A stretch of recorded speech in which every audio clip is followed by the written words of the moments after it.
Welcome guys to the channel. Today I'm going to be going over the M18 fuel grinder. And if you guys are looking into this grinder, I'm going to make the video very short. If you're looking for a paddle switch or the actual switch, they do come in two different models, so you can get them the switch and the paddle switch. And then two, is it worth to buy the grinder? It is worth to buy the grinder. Just buy it. This thing is awesome. It works extremely well. So now you don't have to watch the rest of the video. But I do have some quirks. Well, some things that you might need to know. Alright? So we can look at it. Just a couple quick specs. It does go to 8,500 RPM. And so something that I found out that they don't tell you in almost every single YouTube video is the RPM speed. If you look at a corded tool, then go from 6,000 to 8,000 and 11,000. So some 11,000 RPM grinders out there. So I can't tell the difference. I mean, most people can't tell the difference when they use this. I've kind of noticed a little bit of a difference where this one is slightly slower, but it's something that most people won't notice. You know, because the grinder does have a lot of power.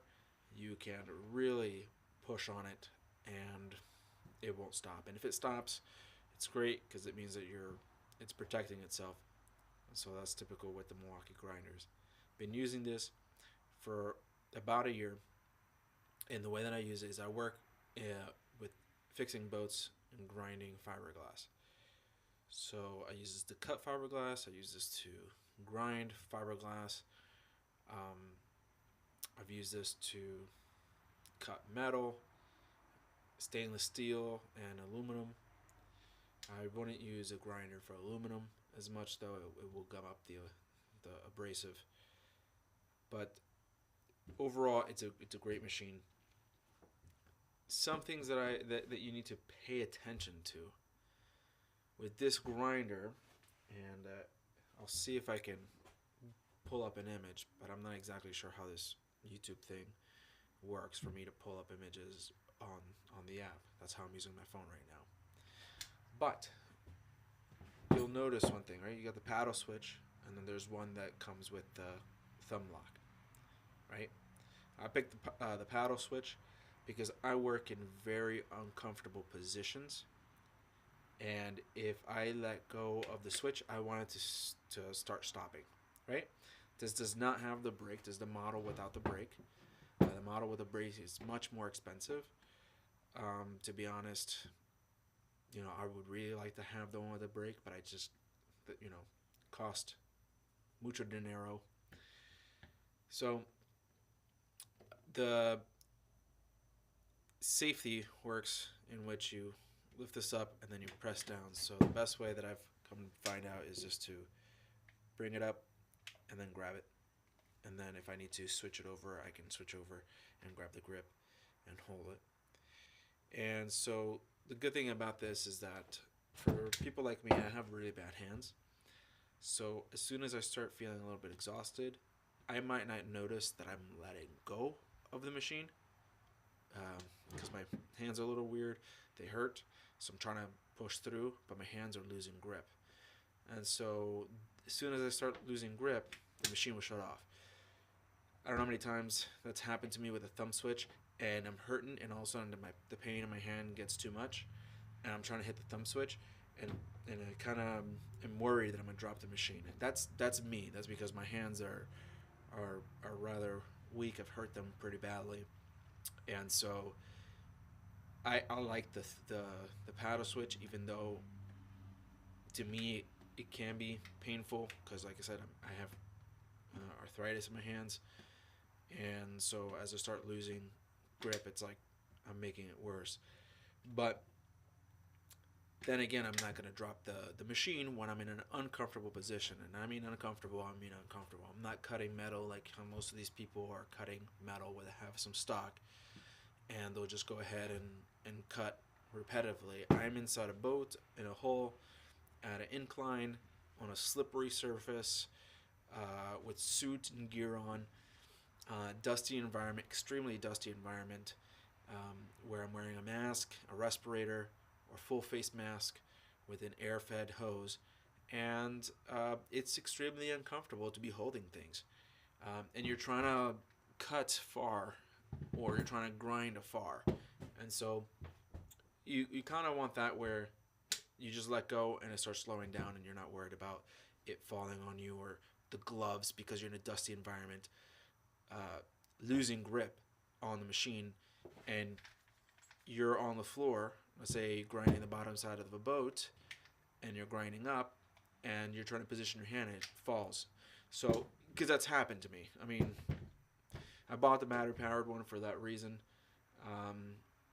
I hate dealing with hoses when I'm under the hoses and extension cords, because I have pneumatic grinders as well. You know, you're under there, you're in a cart, you're moving, the hose pinches with the wheel while you're grinding, and you're like, holy, wondering what is going to happen next. So this is great, and I really want to buy the rapid stop version. Okay, so that's one thing. Another thing is you can remove these just like any other grinder nowadays and blow the dust out. It still lets some dust in, but the bigger stuff comes out. Fiberglass dust really kicks in, so I always blow out, and then I'll run the machine and blow it so I can get everything out. And so far so good. It's over a year. So I think the next thing will be the biggest gripe with the machine. I don't have any of the nuts or anything here. This one does not come with the toolless nut, which is like a little flange that comes up and you can turn it.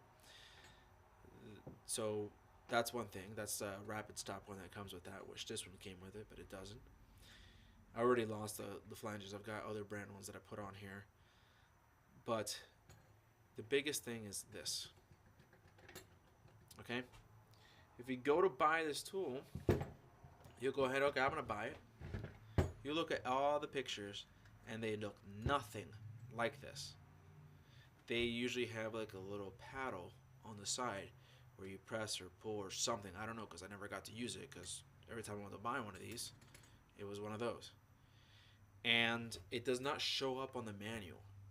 Okay? It does not show up on the manual for some reason. At the time of this recording, I have yet to see it on a manual where this shows. Almost all the product imagery is with the other style adjustment. Does this work? Yes. Does the guard get in there and work? Yes. I don't know where I put the guards because I don't use them. But, it works. It was a little bit uncomfortable to figure it out the first time. It was a pain in the butt. And I don't like the way how it's so flimsy. And like I said, I'm not even pulling all the way back. And I really don't like this. I really wanted the other one. That's really two features that I really wanted. The brake, which I didn't get, and this, which I didn't get.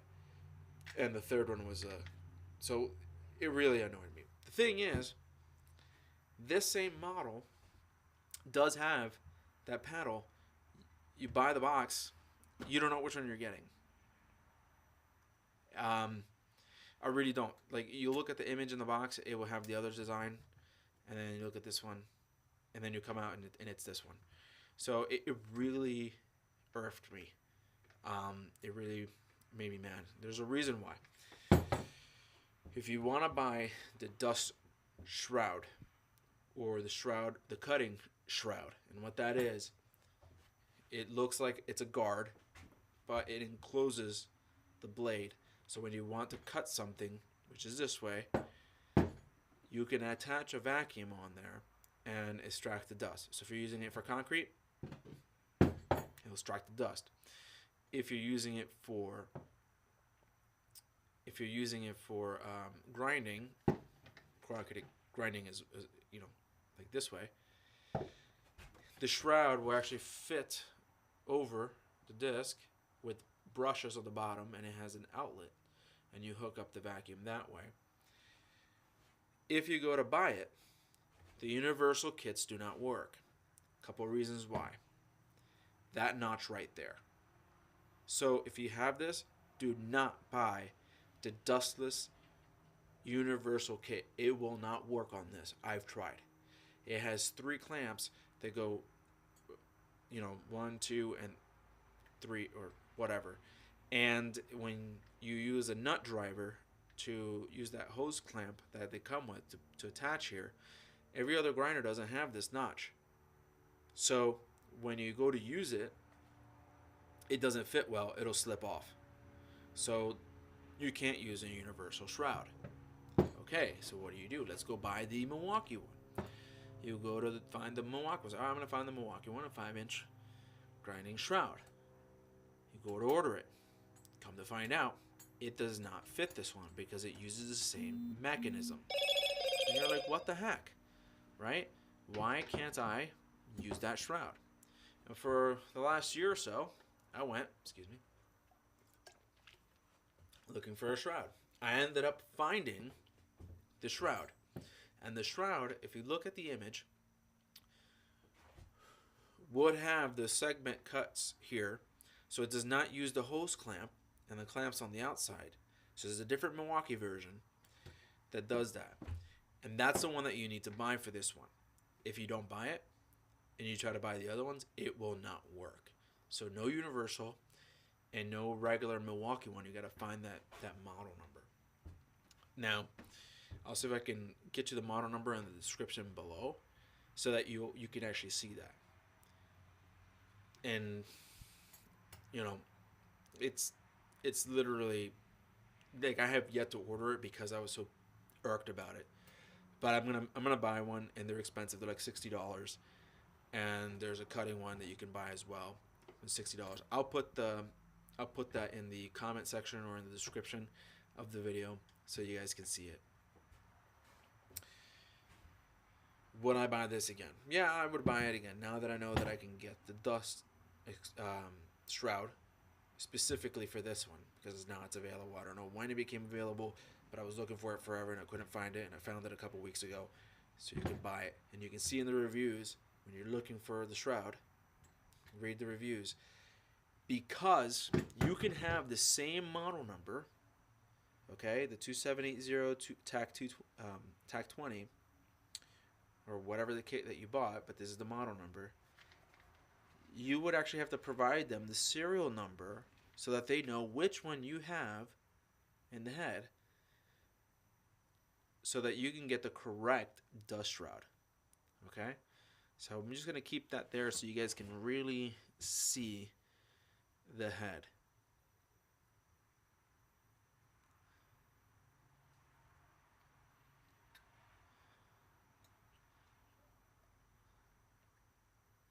See how kind of this bothers me? It's not a problem because, first of all, I hardly use the guard. I never use the guard. Because, well, I can't. It's more dangerous for me to use the guard than without it. Okay? And 2, it is kind of finicky when putting the guard on. So you kind of go in there to press on it, and it really, and then you gotta lift it back. There you go.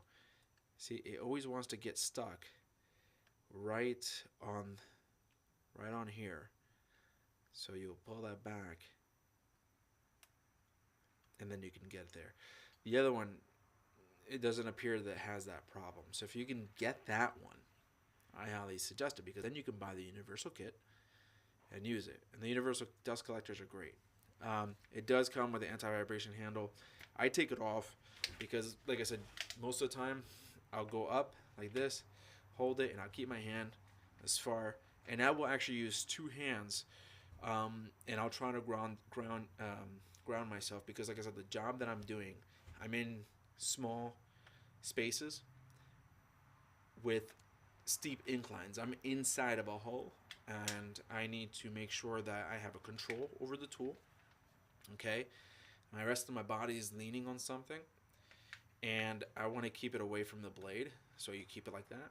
And if your hand gets tired, you let go, press it against the material if you need to, or you have these where you set it back and it'll stand itself up, and you can wait for that to come down. In terms of power, okay, in terms of power, it's got a lot of power. It works great. You guys might not recognize the type of attachments that I use. For example, you might recognize a diamond cup wheel, which comes this way. We use a convex blade, so it kind of swoops this way. So you attach that, and it I don't know how to explain it. I should have brought it. Maybe I'll do that later. Where it's a round disc, obviously, and then it's indented in the middle where this attaches to, and then it swoops up and then out. And that way we can go flat on it, but we usually use it at an angle where the curve is at, and just kind of like scrape the surface. And it's a diamond abrasive that we use. Then we switch that off. I put the 2 nuts on here with a diamond cutting wheel, and that's where we'll go ahead and cut the fiberglass or any kind of metal. That's the great thing about diamond. You can kind of use it on all that stuff, but metal will chew up a diamond blade rather quickly, especially stainless steel. Stainless steel is just, it's brittle, but it's hard to cut. You can cut it, but you're going to go through blades quickly, even if it's carbide. So it's something that's to keep in mind. All right, guys. Appreciate you guys looking at this video. Hopefully, I explained what my gripes and my points on this one. But I gotta tell you, this is worth it. I introduced it to my boss, and he's an older gentleman. He's been doing it for a long period of time. Everything he's got is corded, and everything that I've had here has been cordless. And he just starts grabbing my tools, and I have no problem with it. I told him, it's like, if you're gonna have a tool, you're gonna spend money on it. It's got a 5-year warranty on it. Use it, use it, use it, use it.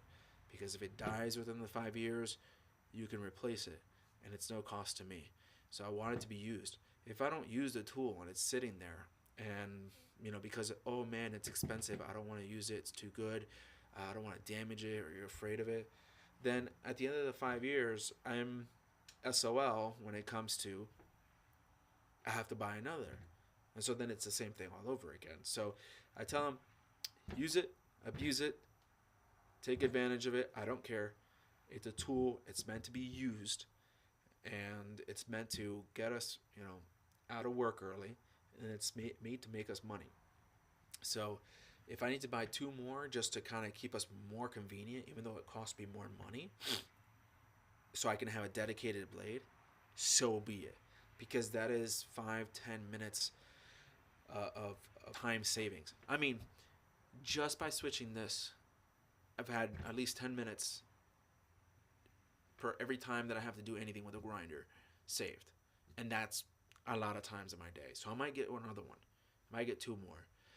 This grinder, I can put a 7-inch diamond blade on there. Now, hold on. I'm not saying that it can use a 7-inch grinding blade for everything, right? I'm saying for what I use it for, it has enough power.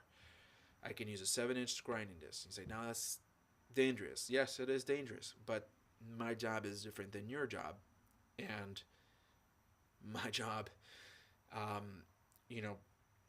if you've never done my job before and never tried this before, then don't do it.